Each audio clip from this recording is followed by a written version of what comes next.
Bonjour, je suis France Maloto, directrice de l'agence de communication Panache Manifeste. Bienvenue dans le podcast de Panache, le rendez-vous des professionnels de la communication, parce qu'ici, oui, on parle plan com. Aujourd'hui, je reçois Alizé Bouw, social, PR et influenceur manager chez Danone, Belgique, Luxembourg et Pays-Bas. Aujourd'hui, elle va nous parler de son métier et de comment elle coordonne ces différents piliers pour toujours trouver le bon équilibre entre l'authenticité, mais aussi les objectifs business de son entreprise. Alors, un petit repère, on va parler de plusieurs produits comme Alpro, la margarine, les célèbres Danette, les eaux Evian et encore iPro. Il s'agit d'une boisson protéinée spécialisée pour les sportifs. Je le mentionne au cas où vous ne le connaîtriez pas. Vous l'entendrez, cet échange est assez concret et opérationnel parce qu'on va parler de dark post et de KPI qu'on va mesurer au quotidien. Donc surtout, n'hésitez pas à me contacter si vous souhaitez plus d'informations et de précisions. Donc voilà, place à notre discussion avec Alizé Bouw qu'on est très très heureuse de recevoir sur ce podcast. Bonjour France, c'est avec grand plaisir. Merci de m'avoir invitée. Du coup, on va faire ce deuxième épisode du podcast de Panache dédié à ton métier, donc RP, influence et social manager chez Danone. Est-ce que tu pourrais nous décrire un petit peu ta fonction ? Oui, bien sûr. Donc mon rôle consiste à rendre la notoriété de Danone Benelux, donc pour les Pays-Bas, Luxembourg et Belgique, plus grande, donc à travers les réseaux sociaux, à l'aide de relations publiques et de nos influenceurs. D'accord. Du coup, il y a 3 volets, RP, influence, social media de façon plus globale. Comment est-ce que tu gères ces 3 leviers ?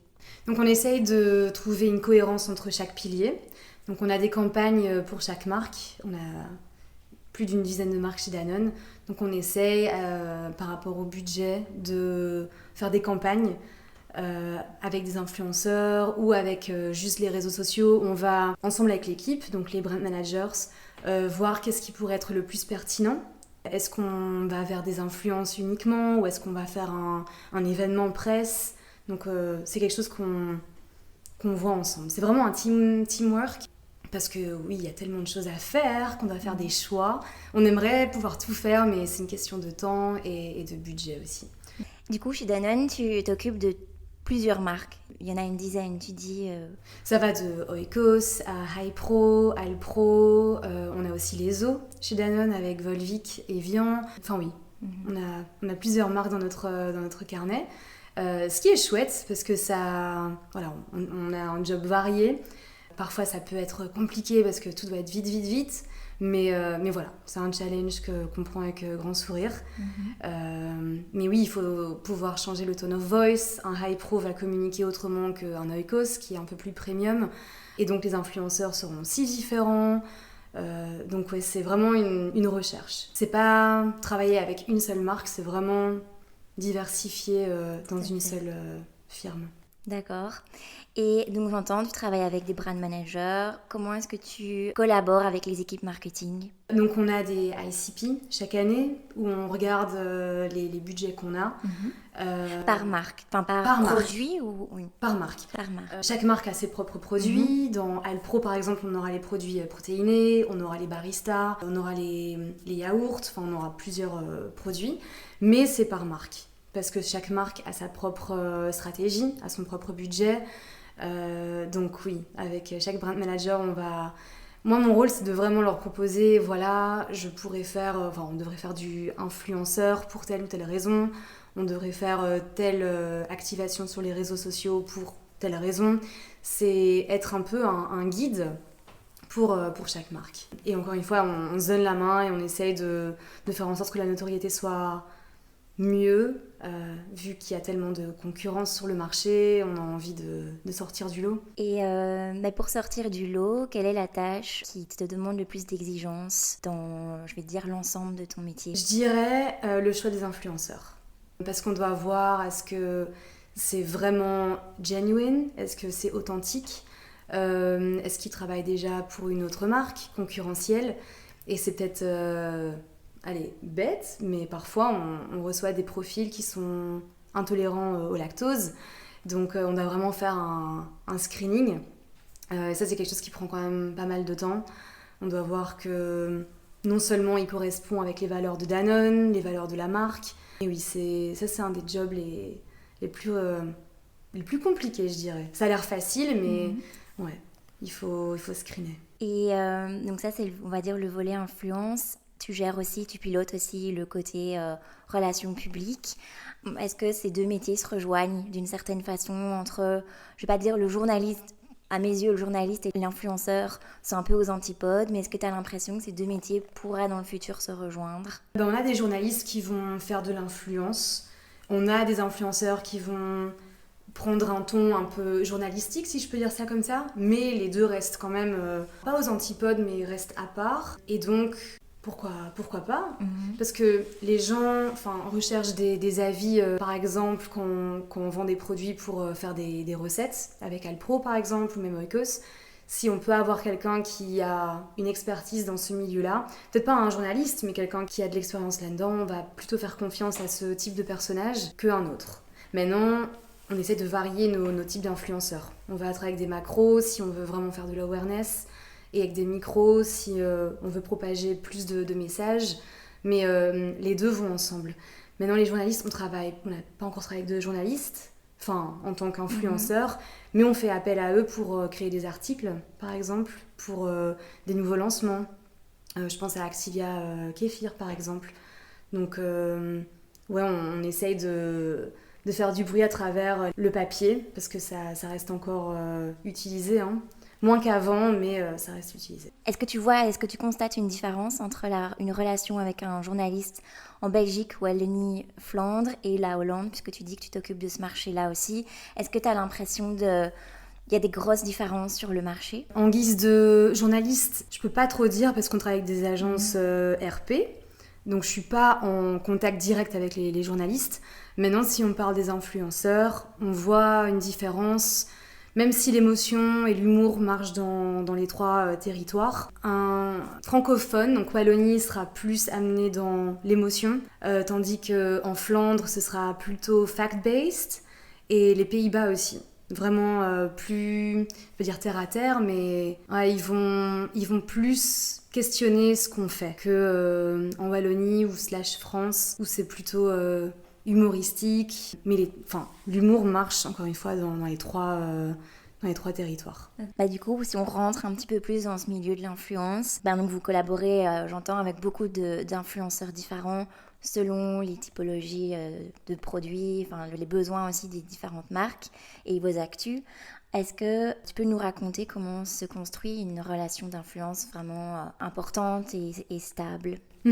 Donc chez Danone, on essaie d'avoir des relations longue durée, même si parfois on est obligé, dû au budget ou la campagne, de faire des one-shots, mais on préfère avoir une communauté. Donc pour Hypro, on travaille avec nos influenceurs, il y en a qui sont là depuis plusieurs années, Alpro pareil, mais comment est-ce qu'on va créer cette relation ? C'est être à l'écoute, voir ce qui est important pour eux, parce qu'on va pas envoyer les mêmes produits à chaque influenceur dans ce cas-là. Ça dépendra de la campagne, mais on essaye vraiment de les traiter comme un individu à part entier. Et on va essayer de créer des événements aussi. Ça peut être des événements sportifs pour Hypro. Là, récemment, on a été à Madrid. Moi, j'ai pas eu la chance d'y aller, mais on commence une collaboration avec Carlos Alcaraz. Donc, on a invité une paire d'influenceurs pour aller sur place.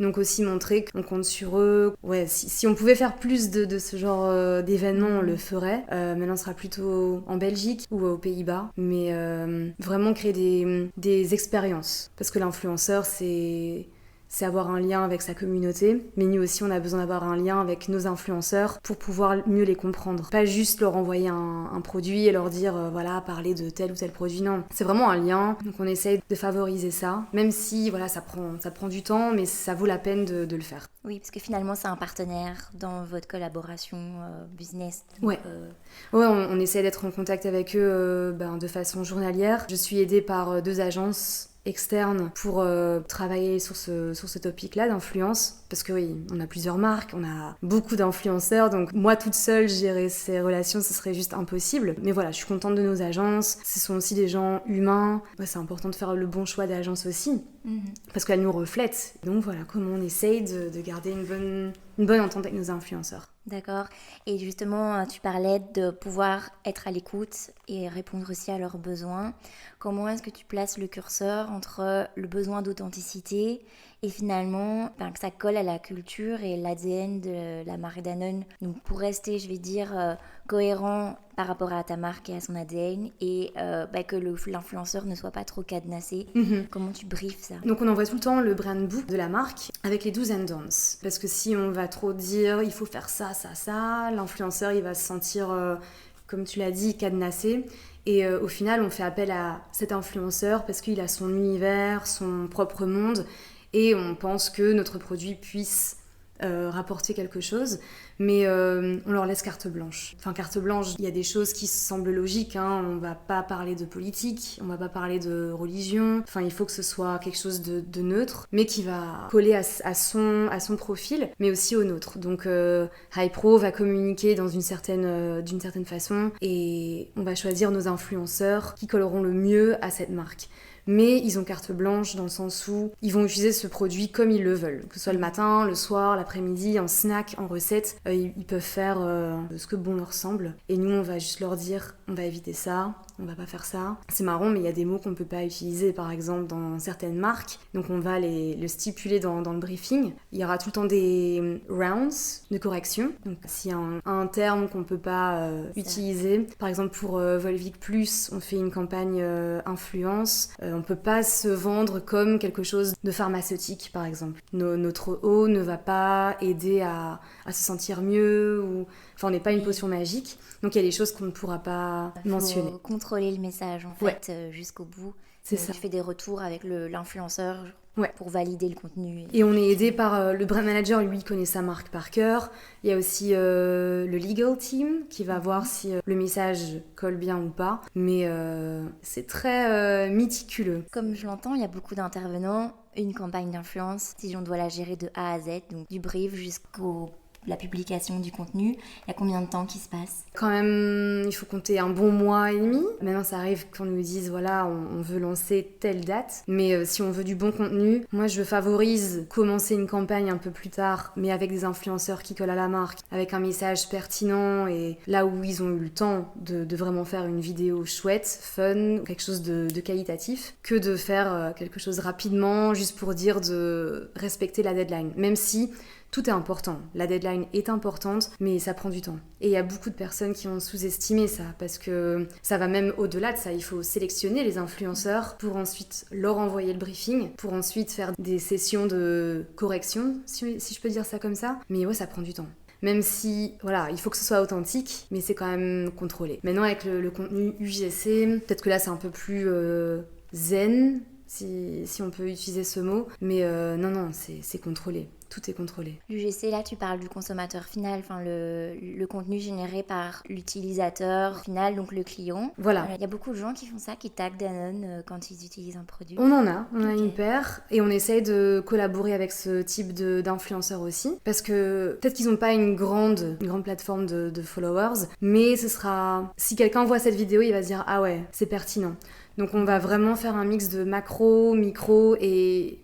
très nano, oui. Ouais, nano, ils sont tous importants. Est-ce qu'on nous tag? On nous tag souvent, mais on peut pas toujours réutiliser ce contenu. Donc là, c'est user generated content. Si c'est hors de notre contrôle, ben voilà, les gens vont utiliser nos produits. Mais on a aussi une agence avec laquelle on travaille qui, eux, recrutent des petits profils. Donc là, on va vraiment les briefer. Donc ça, c'est monsieur et madame tout le monde.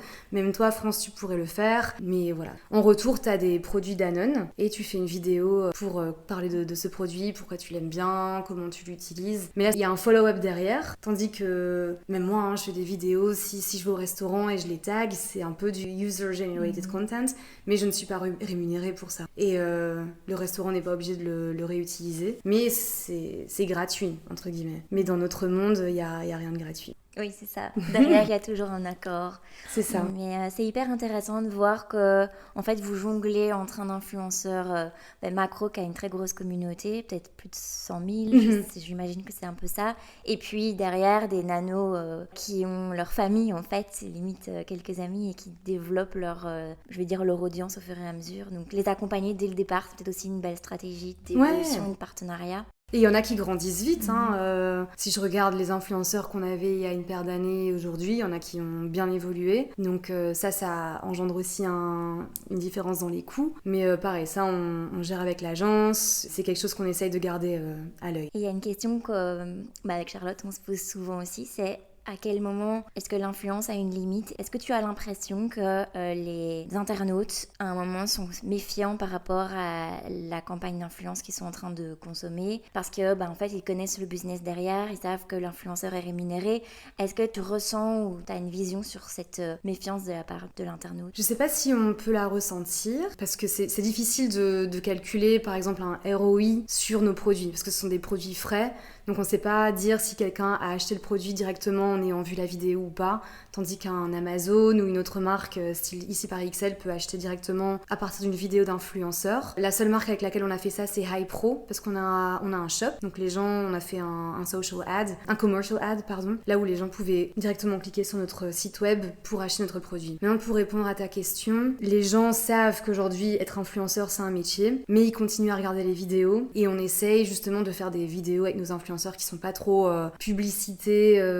Enfin, il faut que ce soit fun, il faut que ça colle à leur univers. Si l'influenceur dit voilà, ce produit, si c'est trop fragmenté, je pense pas qu'on va pouvoir avoir un bon résultat sur ce genre de vidéos. Donc on regarde aussi le nombre de vues, mais aussi combien de temps est-ce que la personne a regardé la vidéo.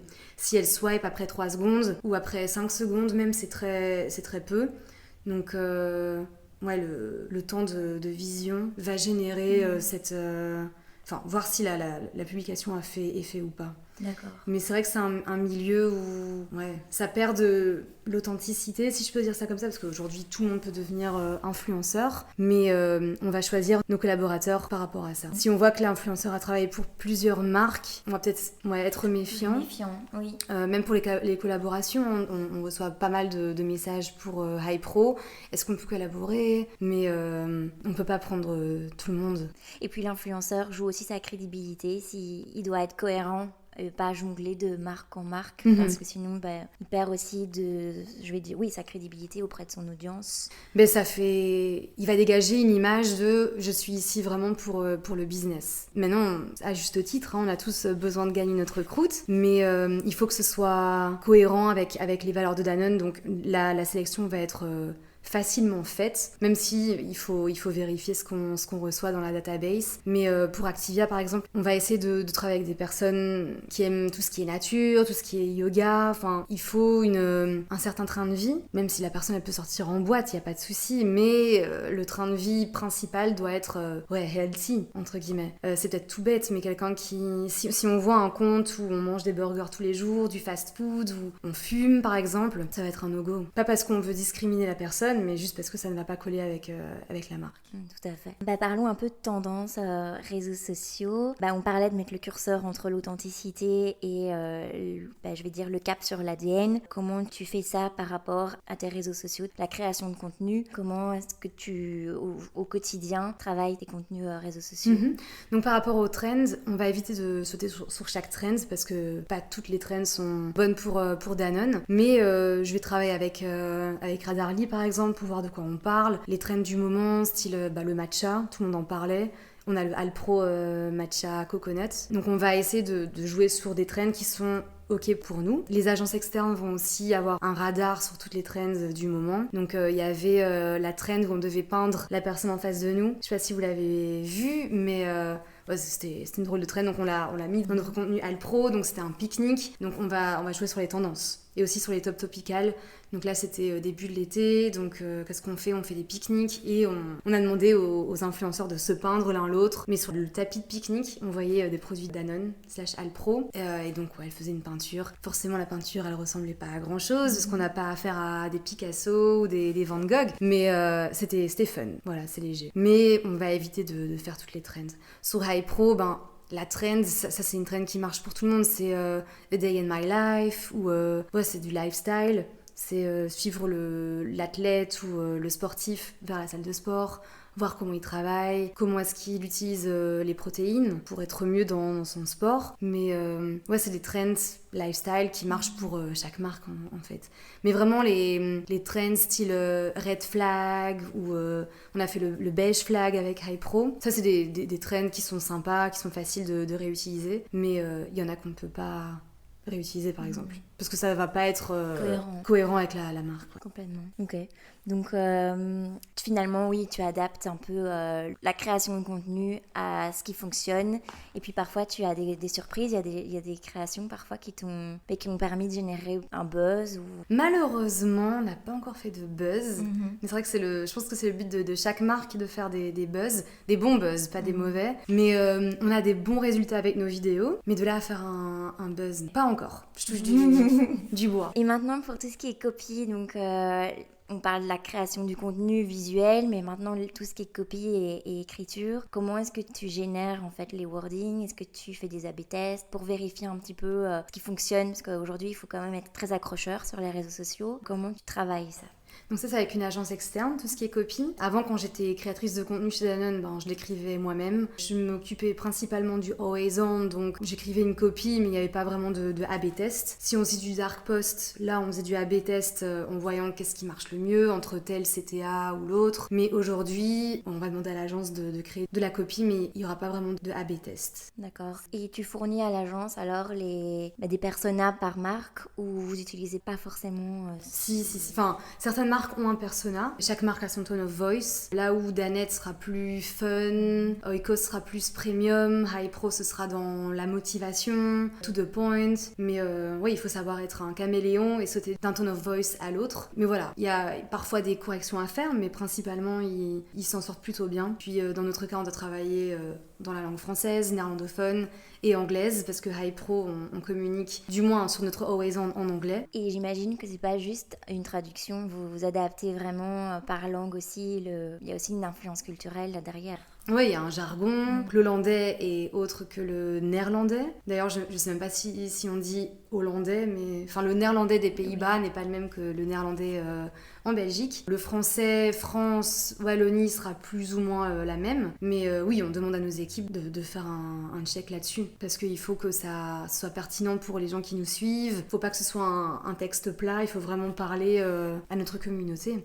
On parlait de marque engagée, Danone marque engagée, vous faites attention, c'est healthy. Comment tu traduis ce message dans les différentes communications? Donc on dit qu'on est engagé, mais ça ce sera plutôt le RP corporate qui va s'occuper de ça. Moi je m'occupe des relations publiques, donc de marque. On peut dire qu'on est engagé, mais il faut faire attention à ce qu'on dit. Donc pareil, le legal team va jump in s'il y a quelque chose qu'on peut dire, qu'on ne peut pas dire. Mais il faut faire attention parce que c'est très touchy. On est une marque qui essaye d'être bonne pour l'environnement, mais on aura tout le temps, on aura souvent des répercussions parce qu'au final on travaille avec des usines qui sont pas toujours bonnes pour l'environnement, mais faut faire attention à ce qu'on dit à ce niveau-là. Et du coup, là je reviens un peu plus sur ton job, je vais vraiment dire communication produit. Quel est ton degré d'autonomie par rapport au siège? Est-ce que tu peux vraiment travailler des contenus plus locaux ou est-ce qu'il y a tout un process de validation aussi à prévoir? Donc la Global va s'occuper de certaines campagnes.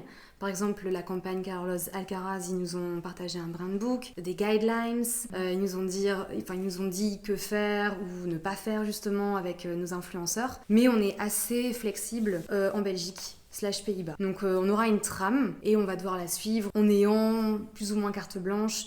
Mais il y a un message qu'on ne peut pas dévier. Il faut que ce soit uniforme avec Danone global, mais on pourra traduire par pays. C'est plus un angle en fait que vous allez prendre.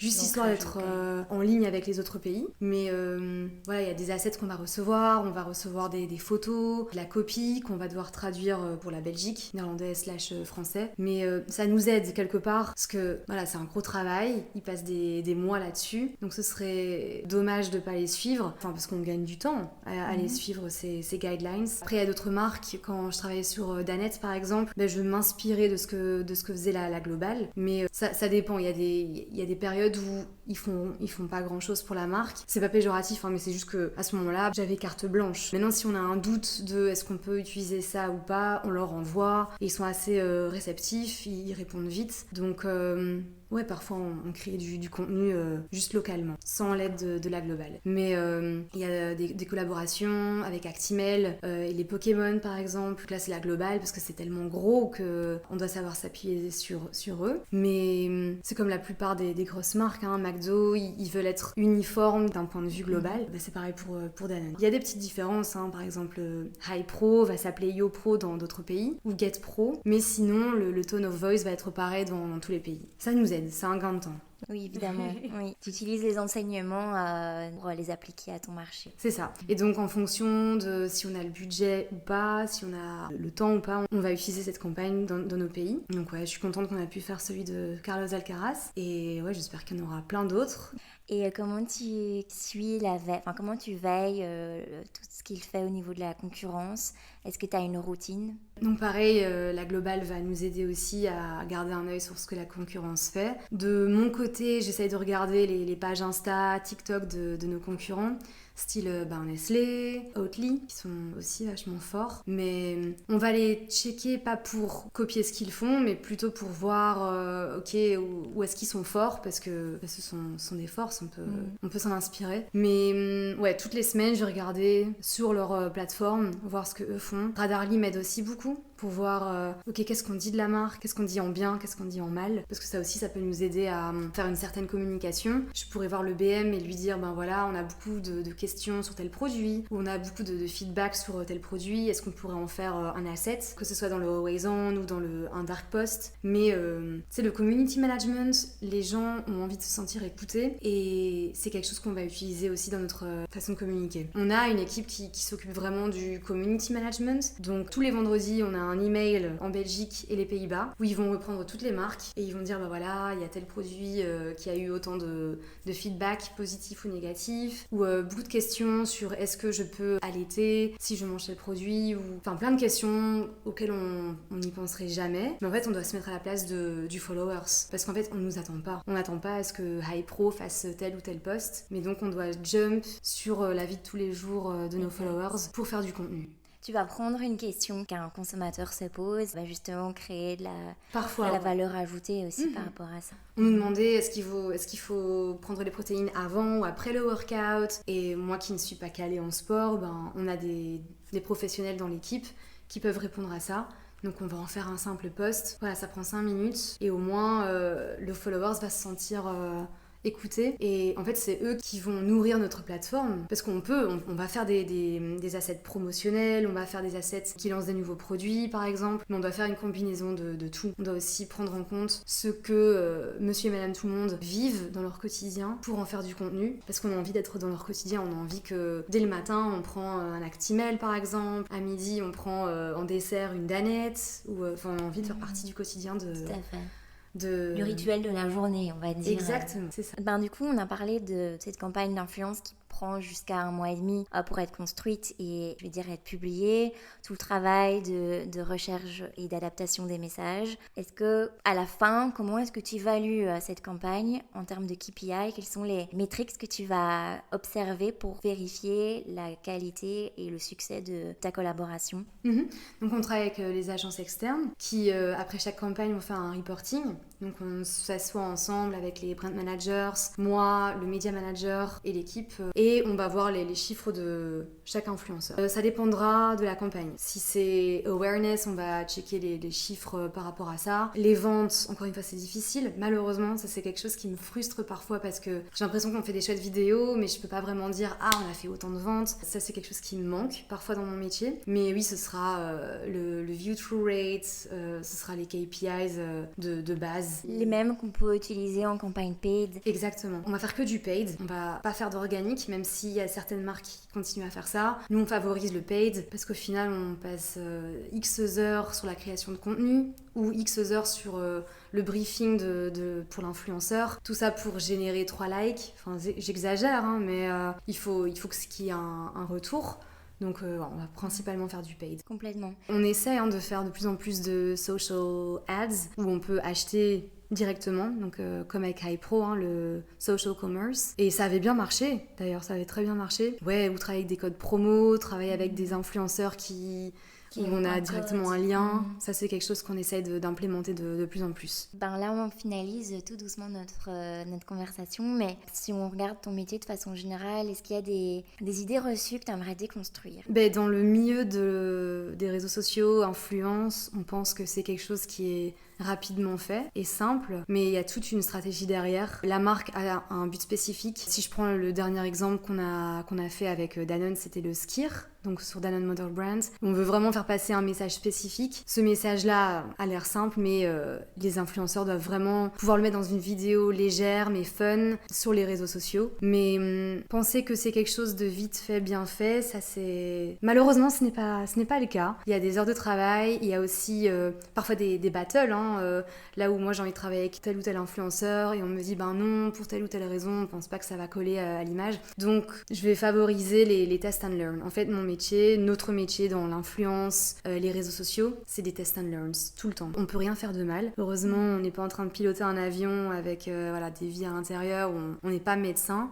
Donc on peut avoir droit à quelques erreurs. Et d'ailleurs, il faut faire des erreurs pour voir ce qui marche ou pas pour telle ou telle marque. Donc je dirais, dire que c'est un métier facile où tout est fait en un claquement de doigts, ça c'est faux. Et on parle de réseaux sociaux de façon globale. Est-ce que tu valorises parfois certaines plateformes plus qu'une autre, par exemple? Est-ce que Facebook, t'estimes que c'est encore un levier aussi puissant qu'Instagram ou TikTok? En fait, il y a tellement de plateformes. Est-ce que tu fais parfois des choix stratégiques avec un influenceur, une plateforme et la cible aussi, j'imagine? Ou est-ce que tu te dis non, il faut communiquer sur les 7 grandes plateformes social? Non, on va faire des choix parce que premièrement pour le budget, on n'a pas un budget infini. Donc il y a des types de messages où ça marchera mieux sur Facebook, même si on pense que c'est démodé. Les concours, ça marche blindé sur Facebook. Après, les influenceurs qu'on va choisir, ils ont leur plateforme où ils sont le plus souvent dessus, donc on va suivre leur plateforme.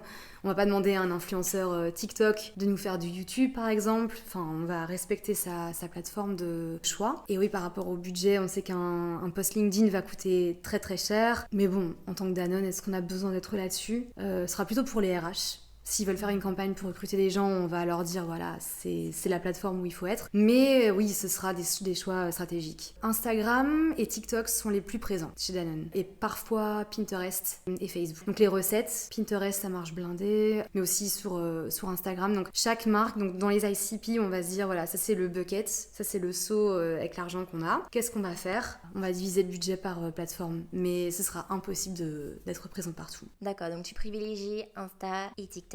J'ai pas entendu parler de Snapchat, ça fait encore partie de vos stratégies? On n'utilise pas Snapchat. C'est une question d'audience. C'est très très jeune Snapchat. Maintenant peut-être qu'il faudrait que je deep dive dans la plateforme, mais je pense que si on fait du TikTok, il y a moyen d'avoir l'audience qui est présente sur Snapchat. Oui, apparemment c'est la même, et c'est vrai qu'on est parfois étonné d'entendre que Snapchat revient dans les plans médias suggérés par les agences. Donc c'est vrai qu'on émettait des doutes nous aussi là-dessus. Mais bon, j'avais envie d'avoir ton opinion. Je ne suis pas contre Snapchat, mais c'est vrai qu'on va favoriser TikTok parce qu'on a déjà une zone de confort là-dedans. Et en fait, pour savoir si une plateforme fonctionne bien, il faut l'utiliser plus que 6 mois, façon de parler. Mais je pense qu'on a une image peut-être biaisée de Snapchat. On se dit que c'est une application où les gens chattent avec leurs amis, mais peut-être que c'est quelque chose à vérifier. Quelle est la tendance selon toi, la façon dont ton métier de l'influence et de la gestion des réseaux sociaux va évoluer avec les années? L'être humain va continuer à être intéressé par ce que quelqu'un d'autre fait, donc l'aspect humain, donc dans les influenceurs, ça va rester.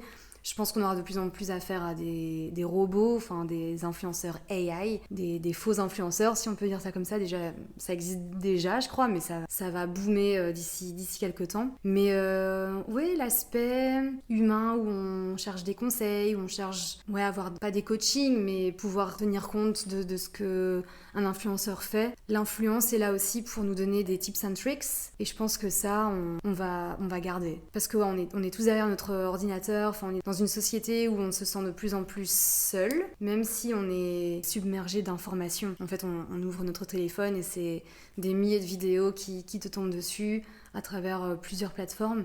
Mais je pense qu'appartenir à une communauté, c'est important. Oui, faire partie d'une communauté et ce besoin de rattachement, on va dire, va rester, enfin c'est perpétuel. L'humain ne va pas changer de tout au tout. Donc c'est vrai que c'est une tendance, enfin c'est même pas une tendance, c'est un besoin vital, je pense. Exactement.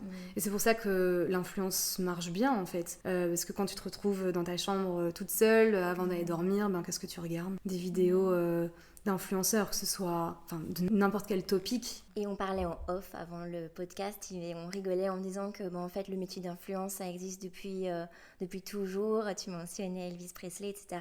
C'était pas l'influence telle qu'on la connaît aujourd'hui, mais c'est vrai que c'est un besoin psychologique qui est là depuis de nombreuses années. On a toujours regardé à une personne qui donnait le bon exemple et je pense que les influenceurs aujourd'hui sont là pour donner un bon exemple. Enfin, je parle des influenceurs health, lifestyle. Après, on a des influenceurs humoristiques. Mais on regarde les gens qu'on admire et on a envie de faire pareil. Ça peut être question beauté, ça peut être question lifestyle.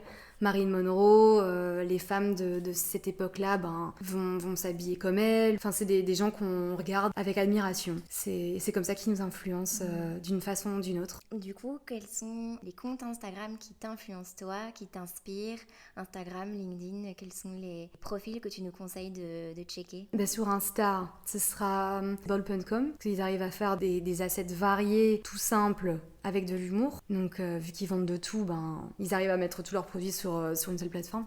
Mais sur LinkedIn, ce sera Gary Vee. Je pense que tout le monde le connaît entre-temps. Il est top, il est to the point. Ce gars, il choque et il fait bouger le mindset.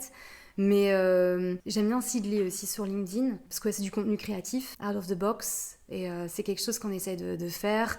Même si parfois c'est restreint, mais j'essaye de faire du contenu out of the box, quoi, en partenariat avec nos influenceurs. Mais voilà, ça ce sera les plateformes, les comptes que je suis. Et sur YouTube, ce sera plutôt make-up. Merci beaucoup, on partagera tous ces liens dans les commentaires, comme ça notre audience pourra aussi checker les différents comptes que tu mentionnes. Je te remercie infiniment d'être venu jusqu'à nous aujourd'hui, nous partager ton expertise. Avec plaisir, c'était chouette. Merci beaucoup.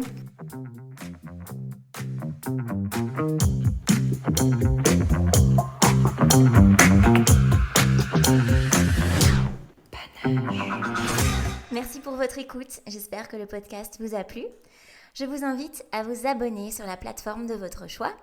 Comme ça, vous ne manquez aucun échange avec nos experts invités et ça nous ferait évidemment très très plaisir de voir que notre podcast vous plaît. Retrouvez l'agence sur Instagram, Facebook et LinkedIn. C'est Panache Manifeste. Merci encore pour votre écoute et à bientôt.